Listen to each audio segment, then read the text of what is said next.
Bismillahirrahmanirrahim. Qala Fadilatul Syekh Abdullah Al-Bassam rahimahullahu taala. Dohirnya masih menukilkan kalam Syekhul Islam. Iya.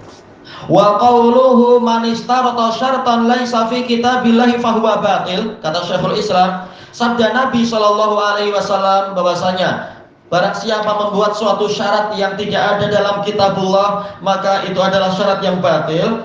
Qad yufhamu minhu ma laisa bimasyru'. Terkadang dipahami dari hadis tadi, syarat yang batil itu syarat yang macam mana? Yaitu syarat yang tidak disyariatkan. Wa sahibul qaulil awwal yaqul, sementara pemilik pendapat pertama mengatakan malam yunhaan, yaitu syarat yang tidak terlarang. Apa bezanya? Yaitu apa? Kalau pendapat pertama mengatakan boleh seseorang membuat syarat terserah dia selama syarat itu tidak dilarang oleh syariat minal mubahat, dari perkara-perkara yang mubah. Baik. Misalkan apa itu? Misalkan ada seseorang dijemput makan oleh temannya. Tapi apa? Yang dijemput tahu temannya ini orang yang hartanya tidak seberapa, maka dia bilang kepada temannya, baik, saya menerima syarat, saya menerima jemputan, tapi saya membuat syarat. Kita tanya syaratnya apa? Nah, dia mengatakan syaratnya Anda tidak boleh hutang ke orang lain untuk menjemput saya ini, untuk menjamu saya. Apa yang ada, kita makan sama-sama. Ya sudah, boleh. Apakah ada ini dalam Quran dan hadis? Tak ada syarat macam ini, tapi ini boleh. Menurut mazhab pertama. Kenapa? Karena tidak ada larangan dan ini perkara mubah, niat dia baik. Agar apa? Orang yang menjemput, agar tuan rumah itu tidak sampai memberat-beratkan diri dan akhirnya jadi susah sendiri. Demikian pula dalam biografi Imam Ibnul Mubarak rahimahullah di dalam Siyar, yaitu apa? Beliau sering bepergian. Kalau tidak haji, ya menuntut ilmu atau menebarkan ilmu. Kalau tidak itu, beliau jihad ke Tarsus, ke mana itu? Sempadan di Syam, antara wilayah muslimin dan wilayah Romawi. Terkadang sebagian murid itu mengatakan, Syekh, saya mau ikut Anda. Nah, lalu beliau mengatakan, boleh engkau ikut, tapi dengan syarat. Ditanya, apa syaratnya? Syaratnya engkau wajib taat pada saya. Jelas kalau dalam Quran dan hadis nggak ada istilah macam itu. Gimana seorang musafir mensyaratkan seseorang itu wajib ikut dia dan sebagainya. Tapi ini perkara mubah. Karena apa? Ibnu Mubarak tidak akan menyuruh yang buruk-buruk, insya Allah. Mazhab pertama mengatakan itu boleh, tak mengapa. Dan memang prakteknya Ibnu Mubarak tidak berbuat jahat. Prakteknya nanti apa? Begitu orang itu setuju, orang-orang bersepakat, ya sudah, kami menjadikan Anda sebagai pemimpin, kami akan taat pada Anda. Lalu beliau menyebutkan perintah pertama, seluruh bekal dikumpulkan. Ya sudah, bekal dikumpulkan. Kemudian mereka pun berangkat. Tahu-tahu kebetulan pada suatu ketika ada hujan. Bukan hujan, ada panas terik. Dan ketika itu mereka tidak ada naungan. Lalu apa? Lalu beliau menyuruh muridnya yang ikut ini yaitu apa? Engkau duduk sekarang. Duduk. Lalu Ibnu Mubarak berdiri, beliau membentangkan baju yang panjang untuk menaungi dia. Nah, muridnya yang malu hati. Syekh, bagaimana malah justru Anda yang panas, saya yang Anda naungi? Maka beliau mengingatkan, bukankah syarat untuk Anda ikut saya, Anda jangan membantah? Sudah, jangan bantah. Ya sudah, macam itu.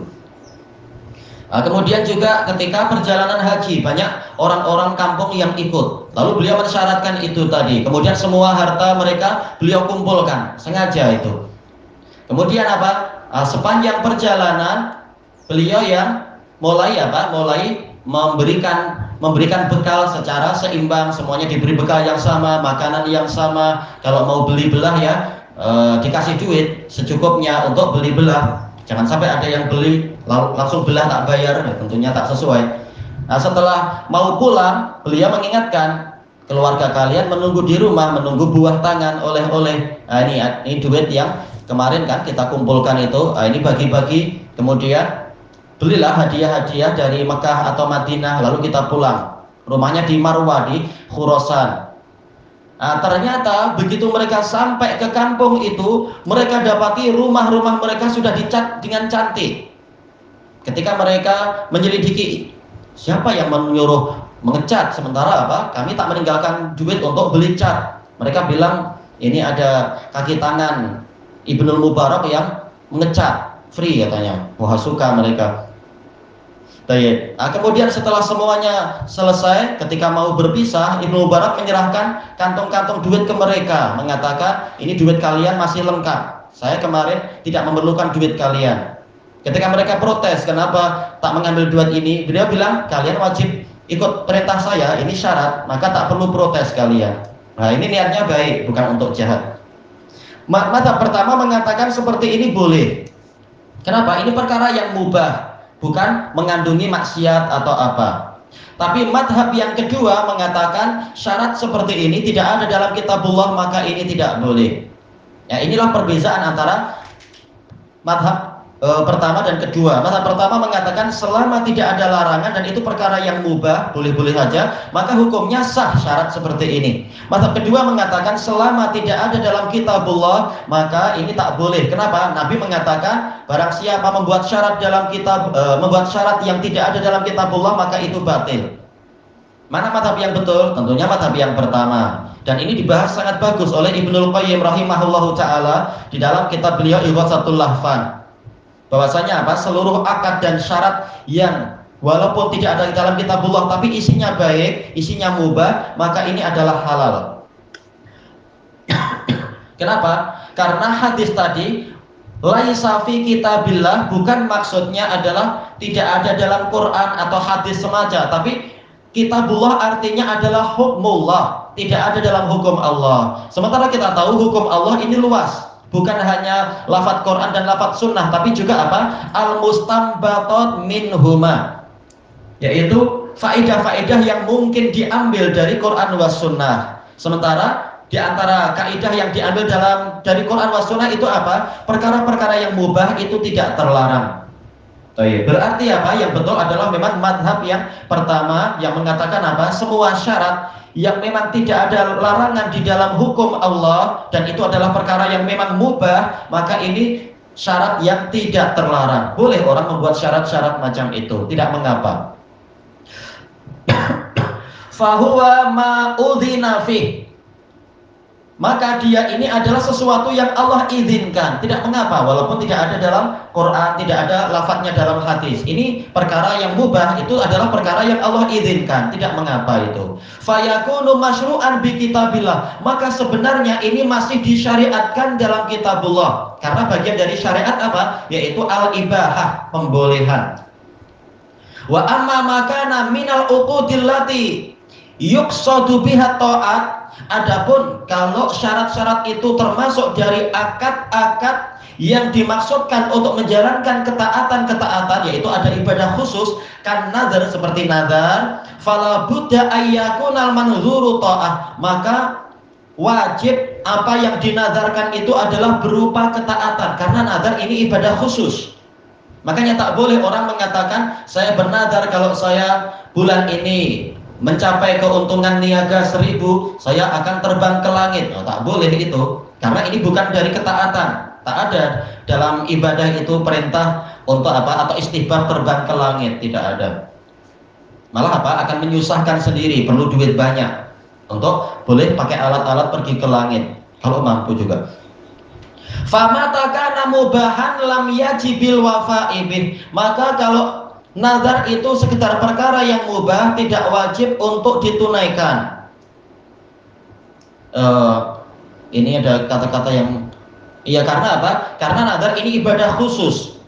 Perlu apa? Di dalamnya adalah berupa perkara yang bukan semata-mata perkara mubah, tapi perkara ibadah. Maka tidak wajib ditunaikan kalau sekedar perkara mubah. Walaupun apa? Untuk nazar, walaupun teorinya seperti itu, nanti prakteknya nanti fatwa ulama lain-lain. Kalau seseorang mengatakan saya bernazar kalau hari ini saya dapat duit 1000, saya akan tukar baju. Ini perkara mubah, bukan bagian dari ibadah. Apakah ini wajib ditunaikan? Nah, ini khilaf. Walaupun nazar itu ibadah. Tapi apa? Sebagian ulama mengatakan tukar baju memang bukan dari ibadah, tapi tatkala dia sudah mewajibkan dirinya sendiri dan syarat terpenuhi, dia wajib menunaikan. Adapun yang disebutkan oleh Syekhul Islam di sini menukilkan pendapat pertama, Dohirnya pendapat pertama masih ya, tidak wajib ditunaikan karena ini bukan bagian dari ibadah. Sementara nazar itu ibadah dan seterusnya. Cuma kalau tidak wajib ditunaikan tapi dia sudah terlanjur bernazar, apakah dia asal diam saja ataukah dia wajib membayar kafarah? Ini pembahasannya lebih panjang. Tapi intinya apa? Yaitu syarat-syarat yang sifatnya mubah, tidak bertentangan dengan syariat, maka dia wajib untuk ditunaikan. Kalau tidak terkait dengan ibadah khusus seperti nazar tadi. Tayyib ilahuna wallahu a'lam. Subhanakallahumma wa bihamdika la ilaha illa anta astaghfiruka wa atubu ilaik. Walhamdulillahi rabbil alamin. Jazakumullahu khairan.